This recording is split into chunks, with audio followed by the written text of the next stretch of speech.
car has crashed into a crowd on a busy shopping street here in Berlin. One person has died and several others have been injured. Welcome to Straddled Events.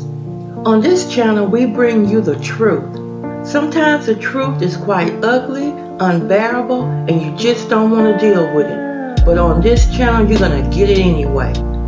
You are straddling between the fence of good versus evil, right versus wrong. And on this channel, we're going to tell you to do better. Let's go. Please subscribe to the channel. It is free. Like or dislike the videos. Thanks. I'm Brent Goff. To our viewers watching on PBS in the United States and to all of you around the world, it's good to have you with us on this Wednesday. We begin with a school trip here in Berlin that ended in tragedy for a 10th grade class from central Germany. The teacher was killed after a man drove his car onto the sidewalk in a busy downtown shopping district right here in Berlin. 14 of the students were injured. Police tonight are questioning the driver. It's not yet clear whether the crash was intentional. The incident occurred near the site of that 2016 attack when a terrorist drove a truck into crowds at a Christmas market. A scene of desolation, sadly familiar in this area of Western Berlin. This morning, a 29-year-old man drove his car into pedestrians in this popular district of the German capital, killing one person and injuring several others.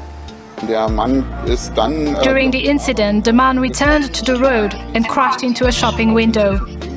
He was immediately detained. We're questioning him to find out what happened. We're shocked that an incident has occurred that brings back bad memories for all of us of the Breitscheidplatz attack. And we are here in this position where we don't yet know exactly what the motivation was.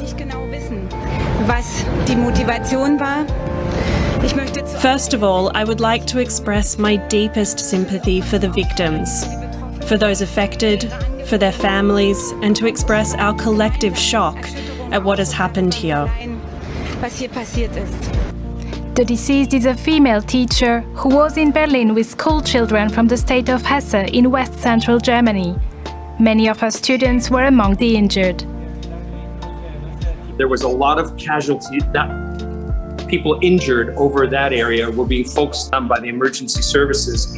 I saw a woman being put into an ambulance. They were looked like they were resuscitating somebody. When someone is at the traffic lights at the metro station just at a pedestrian crossing and drives slowly and then accelerates, then for me it was done on purpose. The incident happened very near the scene of another tragedy.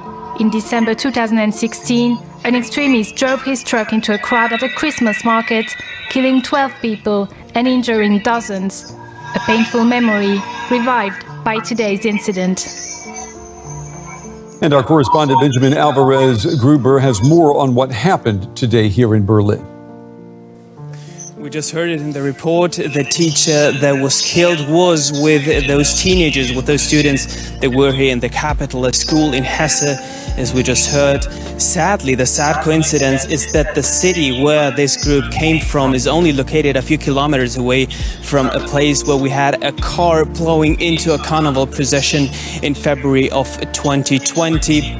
There are still people in hospital. The latest information that we got is that there are around 20 people that are injured, 5 of them with life-threatening injuries. And for many of those other injured people and for the family members and relatives and friends behind me, where you can see that there are still a lot of people standing there, get this psychological support as the investigation continues.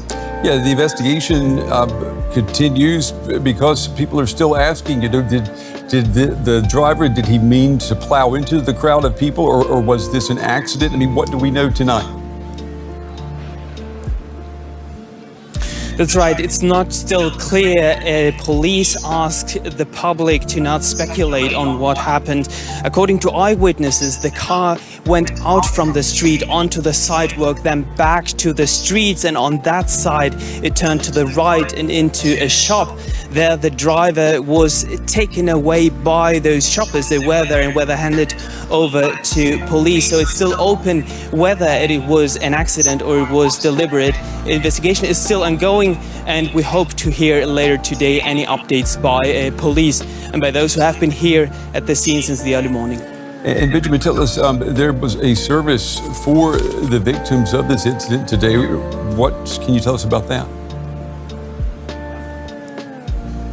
That's absolutely right. There was a service where the mayor of Berlin, Franziska Giffey, also attended with several local and regional politicians. I spoke to one of the people that was in that little commemoration. There was here the session that in the church, this church session, and they told me that it lasted around 20 minutes. There were a lot of passerbys that also attended this church service. It was public, several other politicians, family members that may also have gathered there. That happened here at around 7, and there were a lot of people, of course, since the news came and the information that this happened here at the Breitscheidplatz, at a place that saw this terror attack at this Christmas market a few years ago, with many, of course, immediately having those images in their head. And as we're waiting for the confirmation to hear what actually happened and what were the motives of this 29-year-old that was arrested, many immediately